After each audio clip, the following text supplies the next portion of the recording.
표범같이 날쌘 군대로 황골 탈퇴하기 위해 강력한 개혁을 추진하고 있는 우리 군. 최적의 예산 매분과 전략 수립을 위한 계획은 무엇일까요? 국방포커스 특집 대한민국 국방을 말하다 제4부 기획조정실에서 말하다 지금 시작합니다.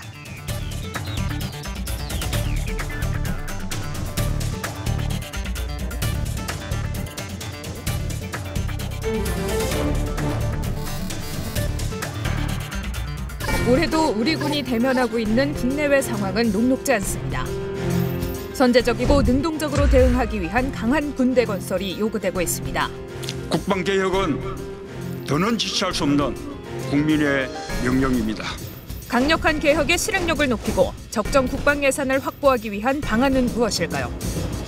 지금부터 2018 기획조정실의 주요 업무 계획을 살펴보겠습니다. 시청자 여러분 안녕하십니까? 국방포커스 윤지연입니다. 지금부터 2018년 기획조정실의 업무 계획을 살펴보겠습니다. 함께 분들 소개해드리죠. 김정섭 국방부 기획조정실장 나오셨습니다. 네, 안녕하세요. 최수동 한국국방연구원 국방자원연구센터 책임연구위원 나오셨습니다. 안녕하십니까. 강황선 건국대학교 행정학과 교수 나오셨습니다. 안녕하십니까. 국방부가 업무를 잘 추진할 수 있도록 든든한 지원을 하고 있는 곳이죠. 국방부 기획조정실의 조직 구성과 주요 업무에 대해서 먼저 알아보겠습니다. 실장님 말씀해 주시겠습니까? 네, 저희 기조실의 조직과 임무에 대해서 먼저 간단하게 말씀드리겠습니다. 네. 저희는 총 5개국 1개과로 구성되어 있습니다. 제가 직접 업무를 관장하는 국이 3개국이고요. 네. 그다음에 차관 직속이지만 제가 일반 업무 통제하는 국이 3개국이 있습니다. 그 기획관리관실에서는 먼저 국방부 업무를 전체적으로 조정 통제하는 그런 기능과 함께 대국회 정당 업무 그리고 군 조직 정원 업무를 담당하고 있습니다. 네. 그리고 계획예산관실에서는 우리 국방재정정책과 중기계획을 수립하고요. 예산의 편성, 운영, 결산을 담당하고 있습니다. 그리고 정보화기획관실에서는 국방정보화 정책을 수립하고요. 네. 그리고 특히 이제 사이버 역량 강화에 중점을 두고 있습니다. 그리고 법무관리관실에서는 우리 군 사법제도 개혁, 그리고 규제개혁과 장병 인권보호 업무를 하고 있고요. 감사관실에서는 국방부와 각 군에 대한 감사 업무, 그리고 청렴정책과 민원 업무를 수행하고 있습니다. 네.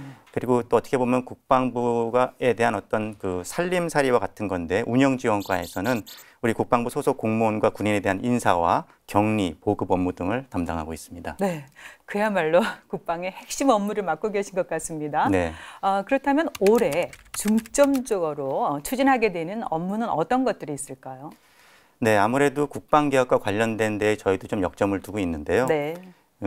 먼저 이제 국방 인력 구조를 좀 재설계하고 있습니다. 50만으로 감축하면서 비전 2부대에는 우리 민간 인력을 활용하는 그런 방향으로 인력 구조를 재설계하고 있고 또 국방부 본부의 문민화도 역점적으로 추진하고 있습니다. 네.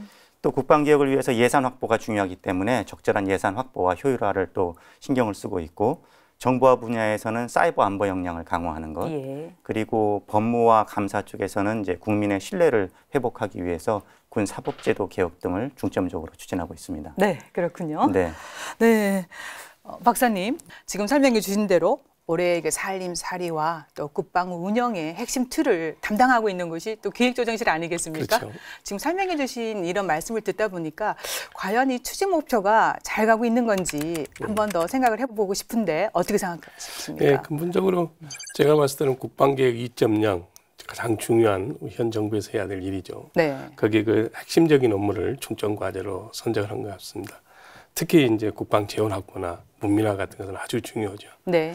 과거 우리가 국방계획을 추진하면서 가장 어려웠던 것 중에 하나가 우리가 필요한 재원을 확보하지 못해가지고 네. 상당히 어려웠습니다. 그 부분이 가장 중요하고 또한 그 문민화도 진짜 중요한 것들이죠. 후에 말씀드리겠습니다만은 그 문민화가 됨으로써 우리 군은 정치적 중립과 전투 임무에 중점적으로 하고 우리 또 국방부는 정책과 행정의 전문가들이 네. 그런 것들이 필요하기 때문에 아주 중점 과제를 잘 선정했다고 봅니다. 우리 교수님께서도 추진 목표 평가해 주시겠습니까? 네, 제가 생각할 때 우리 기획조정실에서 올해 설정한 그 핵심 추진 과제를 보면 그 선정된 과제의 중요성이라든지 또 결과 중심의 목표를 생각을 해보면 그 진실성이 인정된다라고 저는 생각을 합니다. 네. 예를 들면 문민화나 또 갈등 관리 같은 주제들은 그동안 국방부가 안고 있어왔던 아주 민감하고도 또 예민한 그런 숙제들이었습니다. 네. 근데 이번에 기획조정실에서 이런 그 아픈 손가락 같은 그런 민감하고도 오랜 어려운 과제들을 회피하지 않고 정면으로 이렇게 다루고 있다는 점에서 저는 평가할 만하다고 생각을 하는데요. 네. 또 무엇보다도 새 정부 들어와서 1년이 채 안 됐는데도 빠르게 결과를 만들어내고 있는 것을 보면 그 효과성 측면에서도 실효성 측면에서도 인정된다 이렇게 네. 생각을 합니다. 다만 이런 그 몇몇 중요한 이슈들뿐만 아니라 다른 과제들도 좀 구체적으로 가시화되고 또 어떤 성과로 나타날 수 있을지 좀 그런 것들이 제시됐다면 좀 더 낫지 않았을까. 네. 전반적으로 저는 굉장히 긍정적으로 판단하고 있습니다. 네. 지금 이제 성과 도출도 중요하지 않습니까? 네, 그에 그렇습니다. 앞서서 네. 세부 추진 과제를 조금 더 살펴보겠습니다. 네. 우선 기획 예산 분야의 주요 추진 과제 어떤 것들이 있을까요? 네, 기획 예산 분야에서는 저희가 한 5가지 정도를 이제 중점적으로 좀 추진하고 있는데요. 네. 첫 번째는 아까도 말씀드렸다시피 국방 인력에 대한 전반적인 재설계가 있습니다. 그 전투부대는 전투부대대로 강화를 시켜주고 네. 그다음에 비전투부대, 예를 들어서 군수, 교육, 행정부대에 있어서는 민간 인력을 활용하는 국방 전체의 인력을 재설계하는 문제가 있고요. 그리고 아까도 말씀 나왔듯이 국방부 본부에 대한 실질적인 문민화, 이것도 네. 아주 중요한 과제라고 보고 있습니다. 그리고 이제 일하는 방식의 혁신, 이건 정부 차원에서도 추진하는 것인데 과거의 어떤 낡은 관행 같은 것들 좀 많이 개선해 나가려고 지금 하고 있고요. 네. 그리고 이제 리스크, 협업 과제를 좀 관리를 강화해 나가려고 합니다. 정책을 추진하다 보면 여러 가지 갈등 요소들이 있는데 네. 이런 갈등 관리를 좀 선제적으로 이렇게 해 나가려고 하고 또 부처 간의 협업이 이제 갈수록 중요하지 않습니까? 네. 이런 부처 간 협업 과제들도 저희가 적극적으로 발굴해서 잘 관리해 나가려고 합니다. 그리고 마지막으로는 이제 말씀 나왔다시피 국방 예산에 대한 그 안정적인 확보와 효율적인 사용, 여기에 역점을 두고 있습니다. 네, 지금 설명해 주신 그런 내용을 좀 더 구체적으로 살펴보겠습니다. 우선 박사님, 그 국방부 문민화, 이거 국방개혁의 또 핵심 과제 중에 하나잖아요. 네, 지금 그렇죠. 지금 잘 말씀해 주셨는데 다른 나라에서는 국방부 본부에 문민화 사례가 어느 정도이고요. 그리고 또 이렇게 민간인을 국방부 장관으로 등용하도록 이렇게 제도화가 된 나라도 있지 않겠습니까? 그렇죠. 네, 좀 말씀해 주세요. 예, 현재 그 국방부 민간 인력 활용은 실제적으로 그 비율보다는 의사 결정자들, 장관님이나 차관님이나 우리 실장님들 이런 의사 결정자는 얼마나 문민화된 것이 핵심입니다. 네. 그래서 미국과 일본 같은 경우는 국방부 조직의 80% 이상이 이제 문민 인력으로 되어 있고요. 유럽 다수도 당연히 문민 통제에서 유지되고 있습니다. 제가 오늘 그 미국 중심을 좀 이야기를 하고 싶은데요. 네. 미국 중심을 한 이유가 정치 체제가 대통령 중심제라서 제가 그걸 좀 중점적으로 말씀드리겠습니다. 사실 미국은 법률로 국방부 본부 및 각 군성에 우리 같은 국장급 이상은 모두 다 법률로 다 민간인이 하는 형태로 다 그렇게 법률로 되어 있습니다. 네. 그래서 미 연방 법률 US 코드 타이틀 10에 나와 있는데 기본적으로 7년 이상 현역의 예표는 7년 이상 된 사람만이 임명할 수 있는 자리가 네. 있습니다. 그것이 장관, 부장관, 우리 같으면 각 실장님들 7년이 지나야 될 수 있습니다. 그 다음에 5년이 지나야 임명할 수 있는 데가 각 군성 장관입니다. 네. 그렇게 돼 있고요. 그런데 이제 이런 이야기가 나오죠. 현 장관, 미국 장관 같은 경우는 전역은 이제 지금 4년뿐이 안 됐거든요. 어떻게 그렇게 임명될 수 있느냐? 네. 제가 알기로는 지금 미국 역사상 이 법률을 통과된 이로 2분이 계신 걸로 알고 있습니다. 메디장. 거기서 의회에서 법률을 통과시킬 때 외예로 해서 통과를 시켜서 예외 규정이 좀 있습니까? 그것을 이제 법률에서 예의를 하는 거죠. 예. 그래서 통과해서 인용되는. 그래서 이제 이 규정과 이 현 장관님은 3년, 4년뿐이 안 됐는데 어떻게 되냐. 근데 의회에서 법률을 통과시켜서 가는 거기 때문에 그렇게 생각합니다. 그다음에 일본은 내각제 중심이니까 당연히 군 조직을 통제를 문민 통제를 하고 있습니다. 그래서 장차관은 현역 의원이 하고 있고요. 네. 그다음에 방위성 인력은 대부분 일반 공무원이 하고 있고요. 영국도 똑같습니다. 영국도 내각제지 않습니까? 영국은 장관은 물론이고 거기는 차관을 여러 분 계시는데 주요 차관, 핵도 군수 차관이라든가 우리 군사업무를 담는 차관은 다 현역의 네. 국회의원들이 하고 있습니다. 그래서 전반적으로 다른 나라도 법적으로나 이렇게 제도적으로 문민화는 이렇게 진행되고 있는 걸로 알고 네. 있습니다. 지금 소개해 주신 군사 선진국은 또 사실은 우리랑 다른 군 체제, 모병제를 가지고 있기 때문에 차이는 있긴 하지만 예. 우리도 좀 꾸준히 문민화를 진행하고 있습니다. 예, 그렇습니다. 실장님, 네. 근데 이제 궁금해지는 게요. 우리 그 국방부에서의 문민화 추진 현황이 지금 좀 더 어떻게 되고 있는지 좀 말씀해 주시고요. 네. 앞으로의 추진 계획도 말씀해 주시고 또 이렇게 문민화를 진행했을 때 얻을 수 있는 파급 효과 어떤 것들이 있을까요? 네, 알겠습니다. 그 현황을 말씀드리기 전에 아까 최수동 박사님 말씀하신 이 문민화의 어떤 의의랄까, 네. 당위성 이런 걸 좀 제가 좀 보완 설명 한번 좀 드리겠습니다. 국방부 문민화 하면은 굳이 왜 꼭 민간인이 해야 되지 국방부 업무를? 현역들이 오히려 군사적 전문성이 있으니까 더 잘하는 거 아닌가? 뭐 이렇게 생각하시는 분이 있을 수가 있습니다. 네. 근데 먼저 생각해야 될 것은 국방부 문민화라는 것은 더 큰 차원에서의 그 문민 통제의 하나의 중요한 또 하나의 요소입니다. 예. 그러니까 문민 통제라는 것이 그 뭐 민이 뭐 군을 통제한다 이런 뜻이기보다는 이런 중요한 군사 문제, 국방 정책을 에 대해서 민주적 통제를 강화해야 된다라는 어떤 민주주의 국가의 어떤 기본 원리거든요. 네. 그런 차원에서 지금 뭐 공산주의 국가나 아니면 권위주의 국가를 제외한 그 성숙된 민주주의 국가에서는 다 이런 문민 통제와 국방부 문민화가 이루어져 있는 것이죠. 네. 네, 그런 차원에서 지금 저희 국방부에서도 그동안에도 문민화가 많이 진행됐지만 실질적인 문민화를 위해서 여러 조치들이 있었습니다. 그러니까 예를 들어서 지금 실장급 직위가 5개가 있는데 네. 그중에 예전에는 이제 1개 직위만 공무원이 했었고 4개 직위는 현역 장군이나 아니면 예비역 장성들이 했었습니다. 근데 이번에 새 정부 들어서 5개 직위를 전부 다 이제 공무원과 외부 전문가들이 지금 이렇게 수행을 하고 있고요. 그 외에도 이제 몇몇 핵심 그 국장급 직위도 지금 공무원으로 지금 바꿨습니다. 네. 그러니까 예를 들어서 지금 대변인도 국방부 최초로 여성 대변인, 기자 출신의 여성 대변인이 했고 또 정책실의 핵심 주요 직위도 지금 이제 문민화로 바뀌었습니다. 앞으로도 저희가 이제 국장급뿐만이 아니라 그 과장급 직위에 있어서도 저희가 직위를 잘 분석을 해서 네. 현역이 수행하는 게 적당하다고 하는 것은 현역으로 놔두고 또 공무원이 하는 것이 좋은 그런 직위들은 좀 잘 분별해서 이렇게 추진할 그렇게 나갈 예정입니다. 네. 그 문민화를 했을 때의 기대 효과라고 한다면 역시 어떤 이런 국방 정책에 대해서 어떤 군사적인 그 필요성과 어떤 민주적 가치가 잘 조화된 그런 국방 정책을 저희가 잘 수립할 수 있을 것 같고요. 네. 또 그 외에도 이제 그 육해공군 간의 아무래도 그런 경쟁 같은 것들을 좀 합리적으로 조정하는 그런 역할도 좀 할 수 있을 것 같습니다. 네. 그리고 이외에도 군은 이제 좀 전투 임무에 전념함으로써 오히려 군인들이 좀 더 존중받을 수 있는 어떤 그런 효과도 있을 수 있다고 그렇게 생각하고 있습니다. 네, 교수님, 지금 기획 분야 주요 추진 과제 중 하나가 말씀해 주셨지만 일하는 방식 혁신을 위해서 협업과 소통을 강화해 나가겠다고 했습니다. 조직 내 의사소통이 역시 중요한데 의사소통이 잘 됐을 때 일어날 수 있는 현상 그리고 원활한 소통을 통해서 우리가 얻을 수 있는 기대 효과는 또 무엇이 있을까요? 네, 의사소통은 조직 내에서 일어나고 있는 여러 가지 문제점을 생각했을 때 만병통치약이다 이렇게 약간은 과장을 해도 괜찮을 정도로 네. 의사소통의 중요성이 굉장히 크다고 말할 수가 있습니다. 일반적으로 말하면 이 소통을 통해서 구성원들이 서로 일체감을 갖고 결속력을 형성하게 되고 또 그렇게 함으로써 개인과 개인뿐만 아니라 개인과 조직과의 일체성 또 업무 충성도, 그다음에 만족도 이런 것들을 이제 크게 높이는 그런 긍정적인 효과가 있죠. 네. 특히 우리 군 조직을 생각하면 군 조직이야말로 명확한 목적이 있고 그리고 계급을 중심으로 해서 상호 관계가 명확하지 않습니까?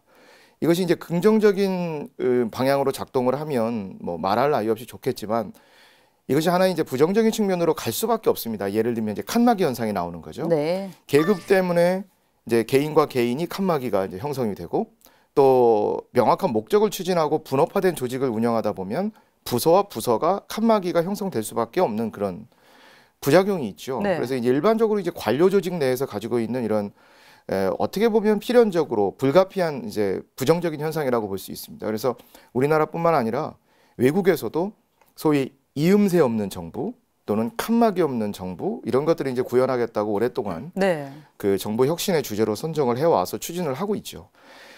그래서 금방 우리 실장님 말씀하셨던 것처럼 이 국방 개혁의 핵심 중에 하나가 이제 원활하고 실질적인 소통을 이제 이루어지게 하는 것이 가장 큰 목적이라고 할 수 있는데요. 그래서 저는 군 조직이야말로 소통이 활성화되고 실질적으로 작동해서 계급과 계급을 넘어서서 네. 또 부서와 부서를 넘어서는 그런 소통이 이루어진다면 저는 정말 아까 우리 이 사회자분도 말씀하셨던 것처럼 아주 날쌘 그런 조직이면서도 아주 유연한 조직, 네. 그런 조직이 될 수 있지 않을까 하는 점에서 저는 아주 크게 기대를 하고 있습니다. 네.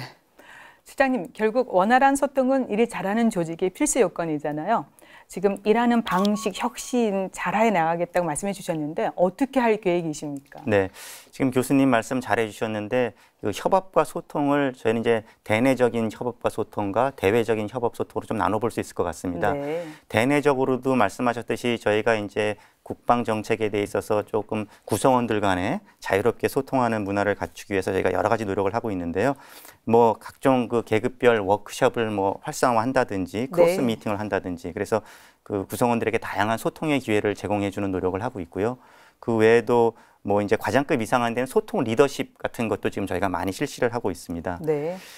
그리고 이제 이런 대내적인 우리 구성원들 간의 소통뿐만 아니라 이제 대외적인 국민과의 어떤 소통이 굉장히 중요하거든요. 그래서 국민의 참여를 확대하는 쪽으로 굉장히 유도하고 지금 하고 있는데 그 예를 들면은 이제 국방기업과 관련돼서도 저희가 일방적으로 추진하는 게 아니라 상시 소통 채널을 구축을 해서 국민들로부터 제안을 받는다든지 또 예산과 관련돼서도 그냥 저희가 국방 예산을 그냥 짜는 게 아니라 이제 예산 대토론회를 통해서 국민들로부터 국방 예산 편성에 대한 아이디어도 좀 얻으려고 그럽니다. 네. 그리고 또 이제 계층별로 정책적인 소통을 좀 활성화하려고 그러는데요. 그러니까 어떤 정책 이슈별로 그 이해관계자들이 다르고 관심 갖는 그 집단들이 다른데 예를 들어서 병영 생활과 관련된 그런 이슈가 있을 때는 그런 입대 예정자들과 어떤 소통의 창구를 만든다든지 네. 뭐 이런 식으로 정책별로 저희가 여러 가지 소통의 노력들을 그렇게 하고 있습니다. 네. 내부의 소통 중요하고 또 국민과의 소통 정말 중요합니다. 네. 다양한 방법이 정말 모색되고 네. 있고 또 네. 추진되고 있습니다. 네, 네. 좋은 성과로 이어져야 할 텐데요. 네. 자, 그리고 또 중요한 것 중에 하나가 박사님. 예. 예, 국방개혁 성공적으로 해나가기 위해서는 예산 문제 예. 필수 요건이지 않습니까? 국방 예산의 그 중액 효율화 어떻게 하면 더 잘할 수 있고요. 그리고 향후 적정 국방 예산을 확보하기 위해서 어떤 전략을 모색하면 좋을까요? 예.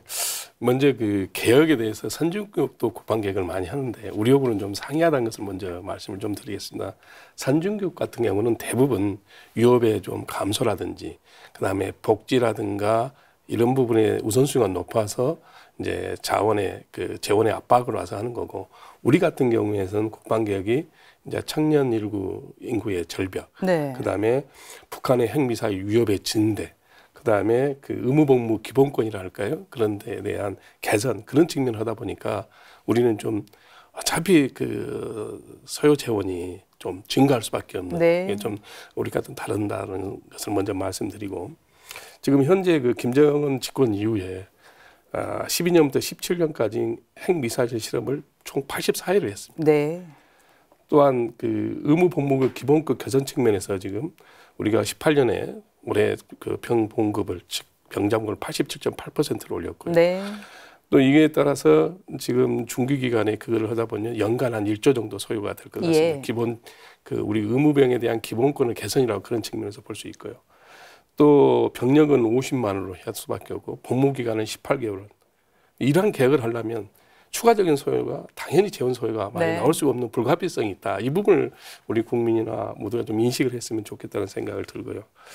그런데 향후 우리나라 경제 성장률이라든가 우리 국가 부채 재정 수위라든가 복지 예산의 증가라든가 의무질주 확대 이런 측면에서는 우리가 봤을 때 국방 재원 안전적 확보가 쉽지 않은 것이 또 현실입니다. 네. 그래서 저는 국방 재원 확보와 재원 배분 전략의 두 가지를 좀 제안하고 싶습니다. 첫째, 국방 재원 확보 측면에서는 군사 임무 중심의 재원 소요를 더욱 발전시켜야 돼요. 물론 지금 국방부가 하고 있는데 네. 그래서 재정 당국이나 국회가 우리 군의 그 국방 정책이나 군사 임무에 미치는 영향을 고르지 않고 예산을 딱 깎았을 때 우리 국방부가 대변할 수 있는 네. 어떤 문제점이 발생할 수 있다 이런 것을 대변할 수 있는 것. 예를 들어서 뭐 우리가 북한의 적 장사장포에 대한 위협이 있다. 그러면 지금 현 수준 어느 정도 우리가 방어할 수 있고 우리가 목표 수준이 어떤 정도 되고 거기에 대해서 그러려면 목표 수준 가려면 돈이 어느 정도 든다. 예. 만약 여러분들이 예산을 깎으면 우리는 이 위험에 노출돼서 어떤 위험이 있다. 이런 정도로 이야기를 했으면 좋겠다는 거고요. 두 번째는 이제 배분 문제입니다. 네. 아까 이야기한 것처럼 어차피 우리가 하수분이 있는 것이 아니고 가용한 재원은 항상 제약이 따르습니다. 그랬을 때 어떻게 우리가 배분을 할 거냐는 문제입니다. 크게 우리 군사력은 크게 세 가지로 협의를 보면 이루어졌습니다. 하나는 인력 규모, 병력 규모죠. 그건 인건비와 연결되겠죠. 두 번째는 이제 전투 준비 태세와 관련된 전력 운영 사업비라고 이야기죠. 군수 지원이라든가 이런 부분 있죠. 그다음에 세 번째가 무기체계 획득하는 그런 이제 방위력 개선비로 나눠져 있습니다. 근데 이 세 가지가 서로 이제 가용할 때 이게 균형적인 배분을 해야 됩니다. 그래서 그 균형적인 배분을 하기 위해서 우리 실장님도 고생하겠지만 더욱더 우리 국방부가 노력해야 되지 않겠냐 생각 들고요. 특히 지금 그 국방부가 여러 가지 추진하고 있는데 인건비 분야는 상당히 경직성이 아니겠습니까? 네. 그래서 인건비의 그 경비에 대해서는 인건비에 대한 것은 상당히 좀 보수적으로 좀 어떤 정책을 입안했으면 좋지 않을까 이런 생각이 듭니다. 네, 우리 안보 현실도 좀 감안을 해줘야 되고요. 당연히, 네. 또 늘 적정 수준의 국방 예산이 필요합니다. 그렇죠. 꼭 써야 될 것이 있지 않습니까? 그렇죠. 네, 그런데 일각에서는 그 2월 그 불용되는 예산만 제대로 잘 관리하고 또 활용할 수 있다면은 국방 예산의 어떤 중의 효율화를 꾀할 수 있다라는 지적도 있습니다, 박사님. 어떤 의견 주시겠습니까? 이런 부분에 대해서. 먼저 그 이제 이용과 불용에 대한 의미부터 좀 이야기하면 이용은 근본적으로 당해 연도에 계약을 했는데 지출이 안 될 때 다음 연도에 하는 거고, 근데 제2월이 안 돼서 그 다음에는 F+2년에는 다시 국고가 반납되는 거예요. 불용은 계약도 않고 그냥 안 쓰는 겁니다. 이게 사실은 이제 불용이 상당히 문제가 되는 거죠. 지금 사회자가 말씀하시는 것 같이 그 맞는 말씀입니다. 그 사실 우리가 더 만약 이 불용을 하면 당연연도에 돈을 다 쓰면 그것이 효과가 있는 것은 사실입니다. 그런데 그 국방 예산의 구조적인 좀 한계가 있습니다. 그 한계를 그 한계를 잘 이해를 해야 되는데 정부 부처별 집행률 비교시 국방부나 방사청이 낮았습니다. 집행률. 그런데 실질적으로 집행률이 낮지 않다고 제가 말씀드릴 수 있는데 그 이유가 뭐냐면 우리 국방 예산이 집행이 쉽지 않는 물건비, 자산취득비, 무기체계를 산다든가 뭐 수리부속을 산다든가 이 부분이 쉽지가 않습니다.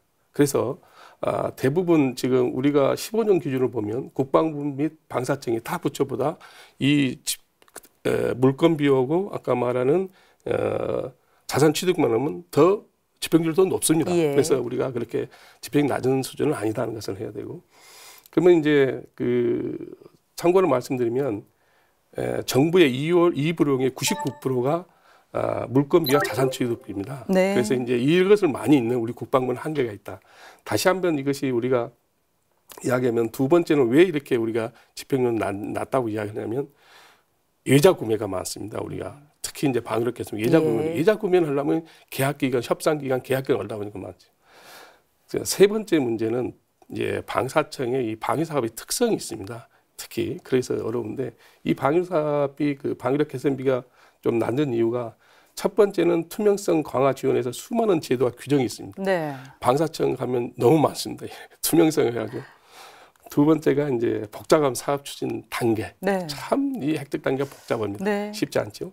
세 번째가 이게 이제 1, 2년에 끝나는 것이 아니라 4년, 5년 장기간 소요되는 거고.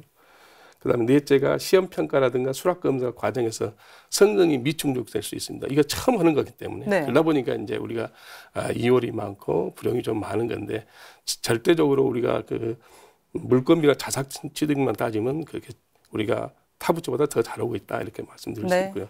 그럼에도 불구하고 우리 국방부 및 방사청은 지속적으로 이 불용을 최소화하는 노력을 해야 됩니다. 특히 방사청은 방위력 개선비 절대 규모가 증가하고 있고요. 사업수도 증가하고 있습니다. 외자 규모도 많습니다. 그래서 집행이 쉽지 않습니다.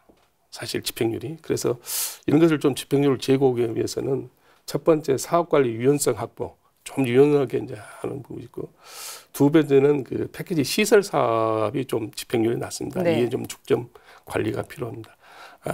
지금 사회자님께서 말씀하는 것이 그 맞는 말이지만 실제 우리 내부로 들어가 보면 우리 국방부가 그렇게 국방부나 방사청이 못 오고 있지 않다. 그리고 그렇지만 지속적으로 이 불용 최소화에 노력을 해야 되지 않을까 생각합니다.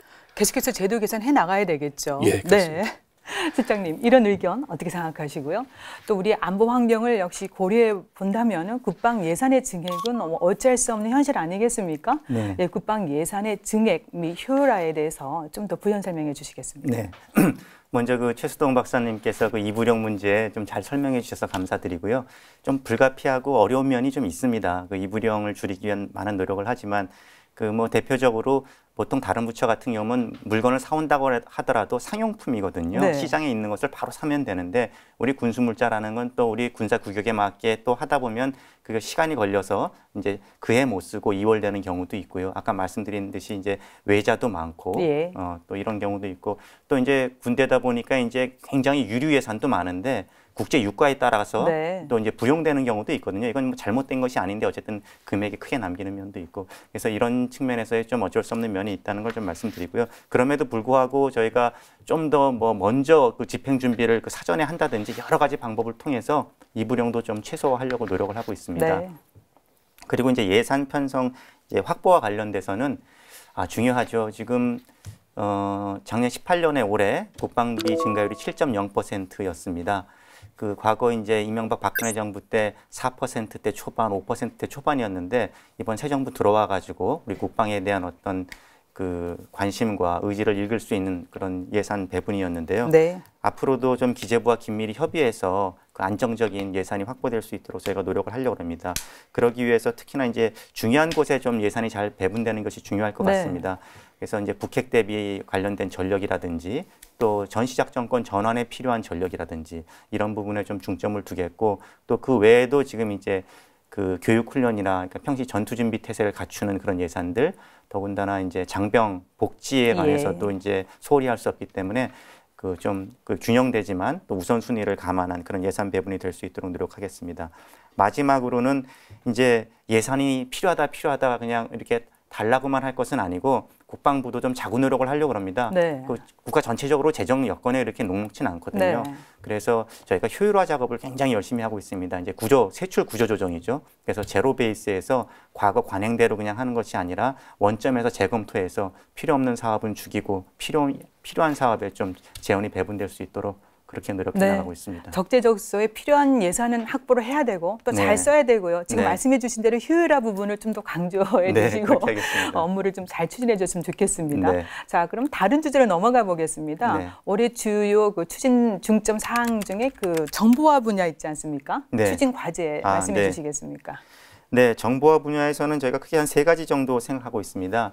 지금 4차 산업혁명 시대 아닙니까? 그래서 첨단 ICT 기술이 굉장히 이제 상용화되고 있는데 그것들을 좀 적시에 필요한 곳에 국방에 이제 적용하는 것을 굉장히 좀 신경을 쓰고 있고요.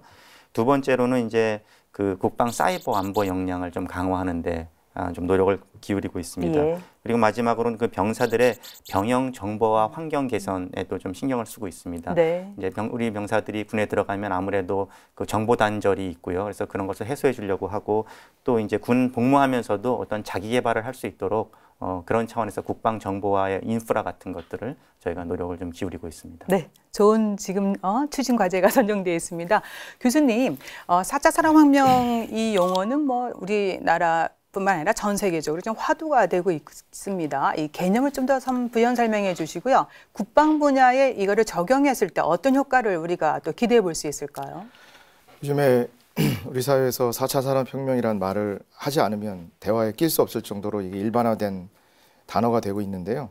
일반적으로 이제 우리 사회를 우리가 살아가는 삶의 모습을 크게 변화시킨 사건들이 이제 그 큰 토막마다 이제 이슈가 있었는데 그 중에 하나가 이제 첫 번째 혁명은 우리가 이제 들어보셨을 것 같은데 증기기관을 대표로 한 증기기관 혁명이 있었고 그 다음에 이제 전기가 불러온 전기혁명이 있었고 그 다음에 세 번째가 이제 컴퓨터와 인터넷으로 대표되는 이 혁명이 있었고요. 그 다음에 이제 네 번째가 우리가 이제 요즘 한참 이야기하고 있는 사물 인터넷 또 인공지능 이 핵심 기반 이 기술들을 중심으로 해서 이제 이른바 말하는 초연결 사회 지구 전혀 반대편에 있는 사람과도 실시간으로 대화를 할 수 있는 그런 초연결 사회가 가능한 사회 이것이 이제 4차 산업혁명이 가져올 사회다 이렇게 얘기를 하죠. 이제 4차 산업혁명은 어떤 기술 변화 또는 기술의 혁신이 우리 삶을 빠르게 변화시키고 있는 것을 말을 하는데요. 이것이 이제 우리 국방에 어떤 변화를 불러올 것인가 생각해 보면 미시적으로 보면 아마 장병들의 생활하는 모습이 바뀔 거고요. 또 아까 말씀드렸던 이제 소통과 관련해서 장병들이 서로 소통하는 모습도 완전히 바뀔 겁니다. 네. 그리고 예를 들면 근무 형태도 바뀌겠죠. 지금은 물리적으로 사람이 이동하고 또 물자가 이동해서 이루어지는 그런 근무 형태들도 이제는 어떻게 이것이 변화될지 우리가 예측을 할 수 없는 이제 그런 모습들이 되겠죠.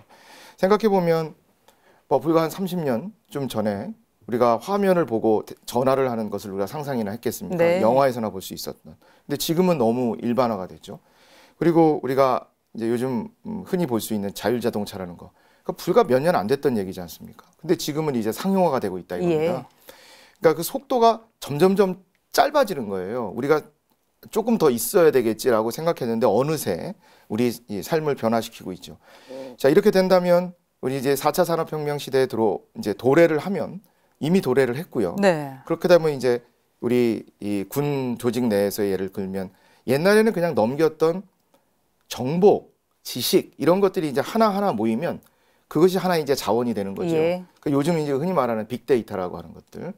그래서 그 빅데이터들이 국방 분야에서도 모이면 이전에 생각하지도 못했던 이것이 작전의 하나의 핵심적인 자원이 될 수도 있다는 얘기겠죠. 그래서 이제 구체적으로 말씀을 드리면 이제 아까 말씀드렸던 삶의 모습, 병영 문화가 바뀔 것이고 작전의 개념도 바뀔 것이고 이제 전쟁의 모습도 바뀔 거라는 거죠. 이제는 사람과 사람이 싸우는 전투가 아니라 로봇끼리 싸울 수도 있게 될 것이고요. 또 전투를 수행하는 모습도 바뀌게 될 것이고 또 사이버전 이런 것들이 이제 아주 현실화될 거란 말입니다. 소위 하이브리드 전쟁, 그러니까 인터넷에서 싸우고 또 오프라인에서 싸우고 예. 사람과 사람 또 로봇과 로봇가 싸우는 이런 상상하지 못하는 그런 그야말로 영화에서 본 것 같은 그런 것들이 당장 우리 앞에 도래하게 될 것이라는 거죠. 그래서 금방 실장님 말씀하셨던 그 군의 정보화 문제는 미래를 대표하는 준비하는 것이 아니고 이제 현실의 문제가 돼버렸어요. 그리고 그것이 굉장히 성큼성큼 다가올 것이고 네. 그래서 뭐 5년, 10년 앞이 아니라 당장 내년 그보다 더 빨리 예. 그 변화를 준비해야 된다는 측면에서 생각보다는 굉장히 시급한 과제다 이렇게 말씀드릴 수 있겠습니다. 4차 산업혁명 시대가 지금 그러니까 빠르게 진행되고 있고 또 군에 많은 영향을 미치고 있다는 그렇죠. 말씀이신데요. 지금 이제 말씀을 해주셨지만은 조금 더 이런 4차 산업혁명 시대가 국방의 어떤 정보 분야에 부합하도록 지금 만들어가고 있지 않습니까? 네. 예, 그런 의미를 좀 더 부연 설명해 주시고요. 앞으로의 추진 계획은 어떻습니까? 네, 지금 교수님 말씀하신 대로 이 4차 산업혁명이라는 게 우리한테 성큼 다가왔고 우리 국방의 패러다임을 바꿀 수 있는 도전이자 기회입니다. 네. 지금 여러 선진 국가에서도 이미 하고 있고요. 미국에서도 뭐 3차 상세 전략이라고 해서 하고 있고 영국도 그렇고 중국도 지금 이미 하고 있습니다. 지금 우리도 지금 벌써 많은 부분, 국방의 많은 부분에 지금 적용해서 하고 있는데요. 네. 몇 가지 좀 예를 들어서 말씀드리면 드론봇 전투 체계라고 지금 우리 육군에서 하고 있습니다. 그러니까 드론과 로봇을 만든 합성어입니다. 네. 육군에서 만든 합성어입니다. 어디 있는 게 아니고. 예, 공격 드론, 또 정찰 드론, 그다음에 지상 로봇 이런 전투 체계를 통해서 우리 사람이 하기에는 훨씬 더 위험한 고위험 지역에서의 작전을 군사 작전을 이런 ICT 기술을 활용한 이런 작전이 가능할 수 있도록 저희가 지금 준비를 하고 있고요. 네. 아니면 지금도 이미 하고 있습니다만 원격 의료를 활용하는 그런 스마트 의료 혁신 그리고 요즘 그 가상현실, 증강현실 많이 얘기하지 않습니까? 이런 걸 활용한 지능형 훈련 체계. 네. 이제 반드시 뭐 야외 실기동이 아니더라도 이에 버금가는 어떤 훈련 효과를 얻을 수 있는 이런 것들도 좀 하고 있습니다. 근데 이런 것들이 이제 제대로 되려면 관련 법령이나 제도 정비도 좀 많이 이루어져야 됩니다. 네. 그리고 이제 또 이런 국방 분야에 적용할 수 있는 것을 산하견과 같이 해서 협업해서 계속해서 발굴해 나가는 이런 노력들을 좀 앞으로 해나갈 계획입니다. 네, 그렇군요. 네. 또 국방 사이버 위협 지속 대응도 정보화 분야의 주요 추진 과제 중 하나인데요. 최근 전문가들 사이에서는 4차 산업혁명 시대에 접어들면서 북한의 사이버 공격 또한 전방위적으로 시도되고 있다는 지적이 나오고 있습니다. 네, 박사님, 왜 이렇게요? 북한은 사이버 전략에 집중하고 있고요. 또 사이버 공간이 우리 군에게 주는 의미는 무엇일까요? 예, 네, 현재 이제 북한은 그 사이버전 역량 강화에 진짜 집중하고 있습니다. 네. 사이버 전력을 핵 미사일과 같은 동급으로 그래서 핵심 비대칭 전력으로 해서 지금 강화를 하고 있고요. 정찰 총국을 중심으로 중앙 집권적 기획 통제해서 약 6,800명이 지금 있다고 해도 과언이 아닙니다. 왜 이렇게 그러면 그들이 그 사이버전에 이렇게 집중을 하고 있나? 네. 그 집중은 맞는 게 보급이나 할까요? 그런 생각을 좀 갖고 있어서 전방위로 활용할 수 있다는 거죠. 즉 군과 사회 기반 시설 등에 대한 공격 수단으로 할 수도 있고 랜섬웨어 배포라든가 가상 화폐 해킹을 할 수 있다든가 이런 경제적 이득도 될 수 있습니다. 참고로 지금 미국 CIA에서는 북한이 뭐 세계 3위 정도 된다 이런 이야기도 지금 나오고 있는 상태고요. 그리고 사이버 공간에서 그래서 주는 의미는 뭐냐 이런 측면을 보면요. 현대 그 첨단 무기 체계와 전력 운영은 사이버 공간에서 거의 다 이루어지고 있습니다. 즉 첨단 무기 체계 및 전력 운영은 정보 처리, 네트워크 활용이 기본입니다. 이거 안 되면 안 되는 거죠. 그래서 다 사이버에서 이루어지기 때문에 그래서 사이버 공간에서의 그 우세 확보 없이는 우리 군의 그 국방 목표 달성이 불가피하다. 이런 그 하여도 과언이 아닐 정도로 사이버 이 부분은 앞으로 우리가 집중적으로 투자도 해야 되고 발전을 시켜야 될 분야라고 생각합니다. 네. 지금 북한의 그 사이버 공격 능력, 위협 수준이 상당히 높다고 말씀해 주셨는데 조금 더 부연 설명해 주시고요. 우리 군은 그럼 어떤 대응 전략 또 어떤 그 대응 모습을 지금 만들어가고 있습니까? 네, 저희도 그 사이버 역량 강화에 대해서 굉장히 역점을 두고 있는데요. 사이버는 이제 하나의 전장 공간으로서 생각을 하고 있습니다. 육해공 우주에 이어서 제5의 그 전장이라고 지금 저희가 인식하고 있고 그 모든 우리의 무기 체계가 작동하는 기반이기도 하거든요. 그래서 이제 주권 국가가 지켜야 될 이것도 하나의 영토다. 이제 이런 인식을 갖고 있고요. 그래서 지금 사이버 전 영역에 대해서 저희가 전반적으로 검토하고 역량을 강화시켜 나가고 있는데 예를 들자면 조직 분야에서는 지금 그 각 사이버 관련된 기관 간의 임무를 재설정하고 그 관계를 분명히 하고 있습니다. 그러니까 그 국방부 또 합참, 사이버 사령부 또는 각급 부대 간의 그 임무 역할 명확하라든지 그리고 이제 인력의 전문화입니다. 결국에는 사람이 중요하거든요. 사이버전이라는 것은. 여기에서는 이제 그동안에 우리 전문 인력 양성이 이제 앞으로 또 많이 돼야 되는데 그 사이버 전문 특기를 좀 신설해서 역량을 키워나가려고 합니다. 지금은 이제 과거에 있었던 병과 특기 그러니까 전산과 통신 쪽에서 이걸 하고 있는데 이제 사이버 전문 특기를 좀 신설할 것도 검토를 하고 있고요. 또 사이버 전력을 또 확충하는 문제, 또 이렇게 전방위적으로 사이버 역량을 좀 강화해 나가려고 하고 있습니다. 이걸 뭐 시대적인 어떤 소명 아니겠습니까? 네, 그렇습니다. 계속해서 좀 애써주시고요. 그다음 추진 과제가 이제 법무감사 분야인데요. 추진 과제에 대해서 소개해 주시겠습니까? 네, 그 법무감사 분야에서는 한 4가지 과제를 저희가 좀 생각을 하고 있는데요. 첫 번째로는 이제 장병의 헌법상 권리 인권을 실질적으로 보장하는 문제가 중요해서 군 사법제도 개혁을 좀 추진하고 있고요. 두 번째로는 이제 군에서 발생한 그 의문사에 대해서 이제 좀 조기에 해결할 때가 됐다라는 것이고, 세 번째로는 이제 아까도 말씀 나왔습니다만은 그 어떤 잘못된 관행과 비리 군에도 있었는데 그것에 대해서 군 적폐청산위원회를 두어서 여러 가지 권고 사항을 받았습니다. 이제 이것을 실천하는 문제가 있고요. 마지막으로는 이제 투명하고 청렴한 국방부를 만들기 위해서 반부패, 청렴 여기에도 또 중점을 두고 있습니다. 네, 교수님, 군 사법개혁 이게 어제 오늘 일이 아닙니다. 그동안 노력을 많이 해왔음에도 불구하고 솜방망이 처벌이다, 온정 처벌이다 여러 지적이 있었습니다. 근데 무엇이 문제였던 겁니까? 우리 이제 일반 사회, 우리 민간 영역에서의 그 사법개혁이 굉장히 그동안 빠르고 또 전면적으로 이루어졌던 부분이 있죠. 그러니까 그 민간 분야에서의 사법제도의 가장 기본적으로 하는 우리가 재판만 가지고 얘기를 하면 삼심제도라고 하잖아요.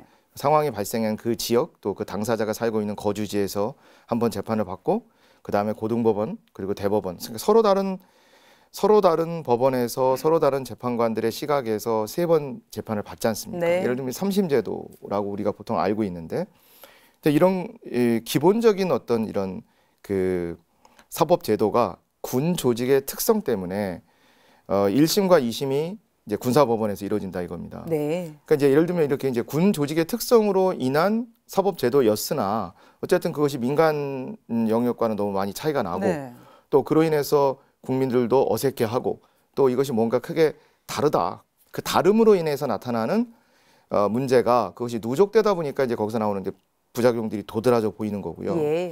그 다음에 이제 아시는 대로 지금 그 우리 일반 사법부에서는 국민참여재판이라는 것도 하잖아요. 네. 그러니까 재판 자체에 국민들이 직접 참여해서 배심원으로 참여해서 국민들의 시각에서 이 상황을 판단을 하고 의견을 담아낼 수 있는, 그래서 이제 이렇게 열린 재판, 예. 참여 재판 이런 쪽으로 가면서 이제 전반적으로 사법개혁의 범위가 점점 넓어지고 참여의 범위가 구체화되고 있는데, 아무래도 이제 아까 말씀드렸던 것처럼 군 사법제도는 군 조직이라고 하는 특성이 강조되다 보니까 예.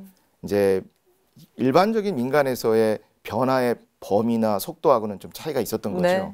이제 거기서 이제 부정적인 사례들이 이제 도드라져 보이고, 그러면서 이제 불신이 누적되고, 그것이 또 사회에 큰 그 조명을 받게 되면서 이것들이 이제 원튼 원치 않든 또 사실이든 그렇지 않든 굉장히 크게 이제 부각이 됐던 거죠. 예. 그래서 국민의 눈높이하고는 사뭇 많이 달라지는. 네. 그래서 이제 군 사법 개혁 문제가 그런 의미에서 보면 국민들이 굉장히 절실하게 생각하고 있는, 그래서 믿고 내 자식을 보낼 수 있는, 네. 안심하고 보낼 수 있는 그런 군 환경, 이런 것들이 이제 국민들 입장에서 굉장히 필요하다. 그래서 더욱더 이것이 논란이 되고 있지 않나 하는 생각을 하고 있습니다. 네, 보내고 싶은 군대, 가고 싶은 군대 만들기 위해서는 군 사법제도 개혁이 정말 절실한데요. 네.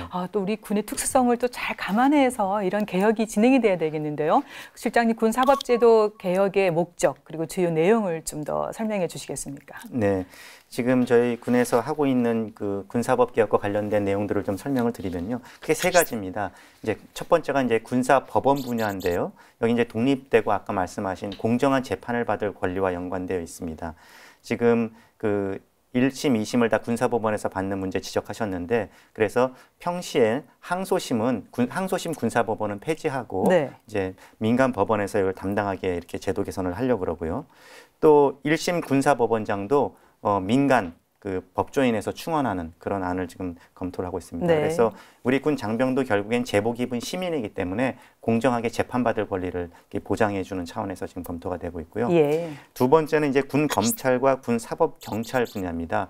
여기에는 이제 투명하고 합리적인 수사가 진행되도록 하는 것이 핵심입니다. 그동안에 이제 우리 군 지휘관들이 종종 이 군 수사 관련된 거에 개입하는 문제가 때문에 좀 논란이 됐었습니다. 예. 그래서 이것을 방지하기 위해서 군검찰 수사에 대해서 불법적인 지휘권 행사가 있을 경우에는 이것을 형사적으로 제재한다든지 여러 가지 지금 방안들을 지금 검토를 하고 있습니다. 그리고 마지막으로 군 인권 분야인데요. 우리 장병들 같은 경우에 이제 영창제도 폐지가 이제 대표적인 사례라고 할 수가 있습니다. 네. 그러니까 영장 없이 신체의 자유를 제한하는 것 때문에 이제 그동안에 논란이 돼 있었는데, 이제 군의 특성상 엄정한 군기를 유지하면서도 또 인권 침해가 없는 네. 그런 방식으로 저희가 이제 제도 개선을 해나가려고 하고, 또 이제 국가인권위원회에 군인권 보호관을 좀 설치를 하려고 합니다. 네. 그래서 군내 어떤 인권 관련된 문제가 있을 경우에 독립적인 이런 군인권 보호관이 조사도 하고 이제 고발도 할 수 있도록 그렇게 하려고 합니다. 이 많은 군 사법제도 개혁과 관련된 그런 과제들은 많은 부분이 이제 법적인 정비가 필요합니다. 예. 그래서 지금 저 국회와 협조를 해서 법 개정도 하고, 또 법 개정 필요 없이 할 수 있는 과제들도 있습니다. 네. 예를 들어서 국선 변호인을 지원해 준다든지 이런 것들은 법 개정 없이도 좀 더 신속하게 그렇게 해나갈 계획입니다. 그리고 이제 그 감사 분야 추진 과제로요. 말씀해 주신 대로 군 적폐청산위원회 권고 사항을 이제 이행하겠다라고 말씀해 주셨잖아요. 이게 지난 그 해 9월에 만들어졌지 않습니까? 맞습니다. 네, 그래서 이제 대국민 소통 창구를 열고선 군이 이제 새로운 모습으로 이제 신뢰를 쌓기 위해서 노력을 해왔습니다. 근데 이제 이게 활동이 끝났잖아요. 네. 지난 2월이죠. 네, 그렇습니다. 종료를 했는데 군 적폐청산위원회의 활동의 성과와 의의를 어떻게 말씀해 주실 수 있겠습니까? 네, 그 말씀하신 대로 군 적폐청산위원회가 지난 9월에 구성이 돼서 2월 말까지 5개월 동안 굉장히 열심히 활동을 했습니다. 그래서 그동안에 크게 세 가지 분야에 대해서 이제 그 검토를 하고 그 사항을 권고를 했는데요. 네. 첫 번째 이제 정치 개입 근절, 그 다음에 인권 침해 근절, 그리고 비리 근절, 이런 세 가지 분야에 대해서 지금 운영을 해서 크게는 10건, 또 세부적으로는 69건의 세부 과제를 지금 권고 사항을 해서 심의 의결을 했습니다. 네. 그러니까 뭐 예를 들어 말씀드리면은 기무사 사찰 근절이라든지 군 정치 개입 금지 특별법을 제정한다든지, 또 군 장병의 사적 운용 금지, 이런 내용들이 권고 사항에 담겨 있습니다. 예. 그래서 저희가 보기에 그동안에 이제 군에 좀 남아있던 잘못된 관행 같은 것을 한번 털어버리는 좋은 기회가 될 것 같고, 그래서 군이 본연의 임무에 오히려 집중할 수 있고 또 국민으로부터 신뢰를 좀 얻는 그런 좋은 계기가 될 수 있을 것으로 네, 상당히 많은 있습니다. 과제를 지금 권고 사항으로 지금 네. 수행하고 있습니다. 네, 박사님, 예. 이렇게 군 적폐청산위원회가 제안한 제도 개선 방안에 대해서 어떻게 생각하십니까? 제 생각에는 전반적으로 다양한 분야에 네. 대해서 우리 군 적폐청산에 대한 의지를 보여줬다 이렇게 저는 생각을 합니다. 근데 문제는 어떻게 추진할 거냐가 관건입니다. 이건 사실. 일단 평가는 좋게 보시는 예. 거죠? 아무튼 제가 봤을 때는 상당한 그 과거와는 다른 어떤 실질적인 면, 옛날에는 뭐랄까 좀 포장이라 할까 이렇게 했는데 이번에는 좀 실질적으로 피부에 왔는 그런 대안들을 제시했고, 그래서 저는 그 어떻게 추진하느냐가 관건이기 때문에 관련한 법률이나 규정의 개정이 없으면 이것도 다 묻힙니다. 그래서 네. 우리 실장님이 더욱더 열심히 하셔서 법률이라든가 이 규정화되지 않으면요, 네. 우리 수없이 많이 봐왔거든요. 그래서 이것을 꼭 법률과 규정으로 좀 개정을 해주셨으면, 좀 수반되었으면 하는 그런 마음입니다. 네.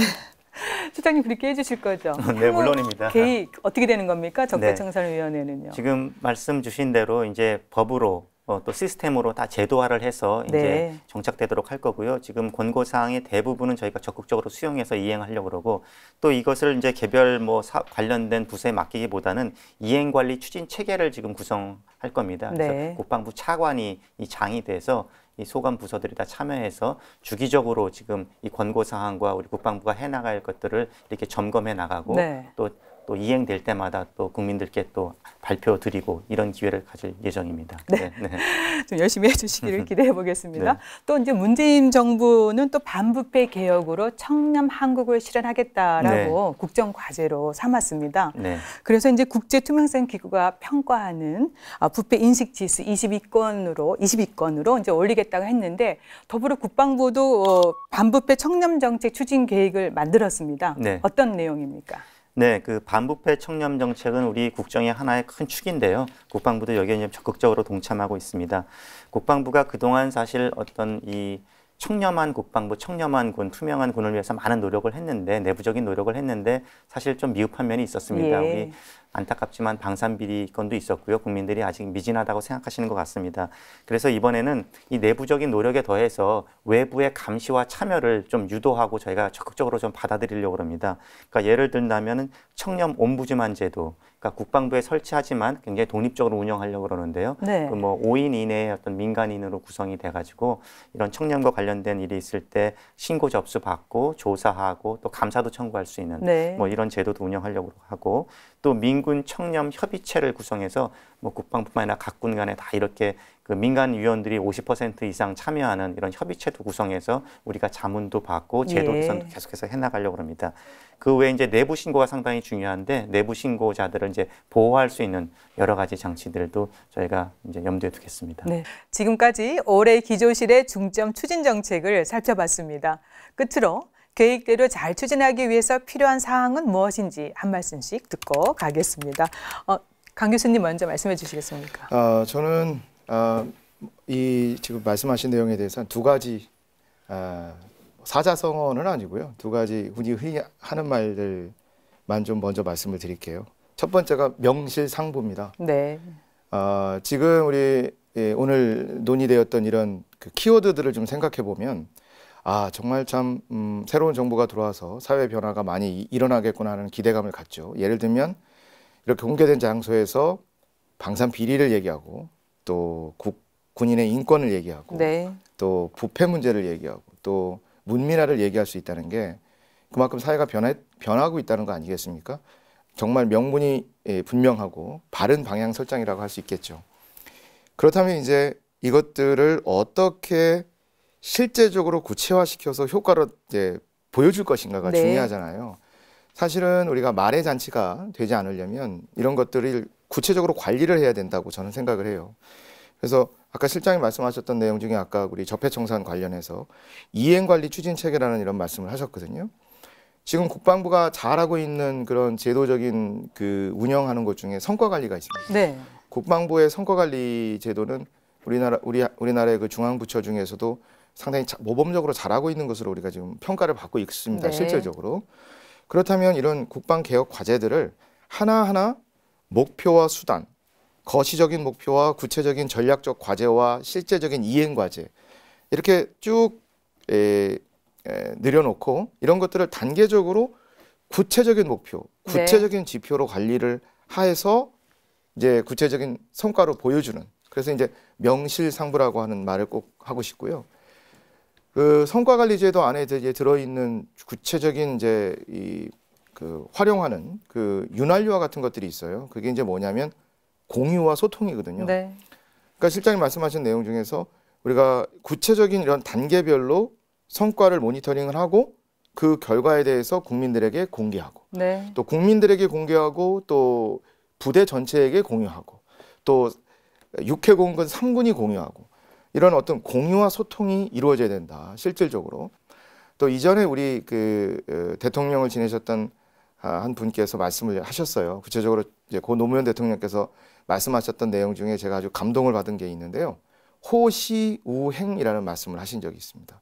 호랑이처럼 보고 소처럼 걷겠다. 네. 이게 굉장히 저는 행정학을 하는 사람으로서 호랑이처럼 보겠다는 게 아까 제가 말씀드렸던 것처럼 아주 냉정하고 합리적이고 객관적으로 우리를 바라보고 그리고 상황을 면밀하게 주도 면밀하게 모니터링을 하고 네. 그리고 거기서 개혁 과제가 도출이 됐을 때 정말 소처럼 흔들림 없이 뚜벅뚜벅 그리고 어떤 저항과 어떤 반대의 목소리에도 불구하고 그것을 관철해 나가는 네. 그게 호시우행의 정신이 저는 정말 필요하다고 생각합니다. 그래서 모처럼 잡은 이 정말 이 솔직 담백하고 진솔한 개혁 과제들이 네. 저는 소처럼 밀고 나가서 구체적인 성과로 좀 나왔으면 하는 네. 그런 아주 절실한 그런 바람을 갖습니다. 너무 정말 좋은 말씀 해주셨습니다.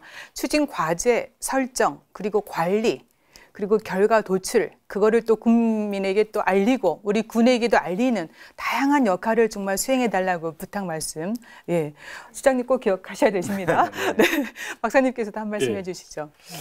제가 보기에는 이제 국방개혁 2.0 성공 추진이 현 정부의 가장 중요한 일이고 이러려면 우리 국방재원이 확보가 가장 중요합니다. 네. 그러기 위해서 우리 실장님이 더욱더 노력해야 될 것 같고 우리 국방도 좀 더 노력해야 될 것 같고요. 또 가양원 재원은 어차피 한정되어 있기 때문에 앞서 한 것 같은 인건비와 전력운영 사업비, 방위력 개선의 이 균형 배분이 쉽지가 않습니다. 네. 이게 이제 전 세계적 공통어가 있습니다.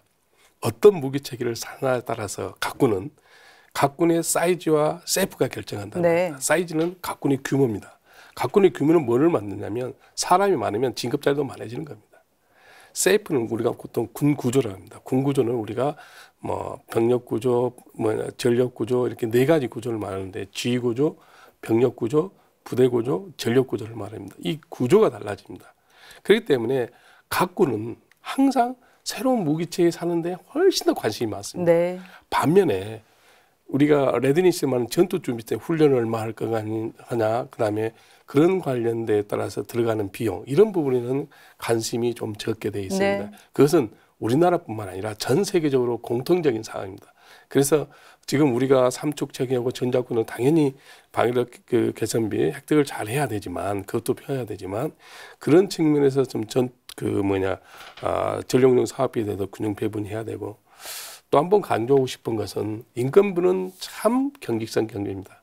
우리가 인원을 늘리면 그땐 쉽지 않는 조정이 쉽지 않는 겁니다. 그래서 그런 부분에서 좀 더 신경을 써서 우리가 해야지만이 좀 되지 않겠느냐 생각됩니다. 저는 문민화도 지금 이제 실장님까지는 다 문민화됐다고 저도 뭐 동감하고 아주 잘 되었다. 그렇지만 꼭 문민화가 되어야 될 분야가 국장 레벨에서 지금 우리가 5분이 지금 현역이 하고 계시는데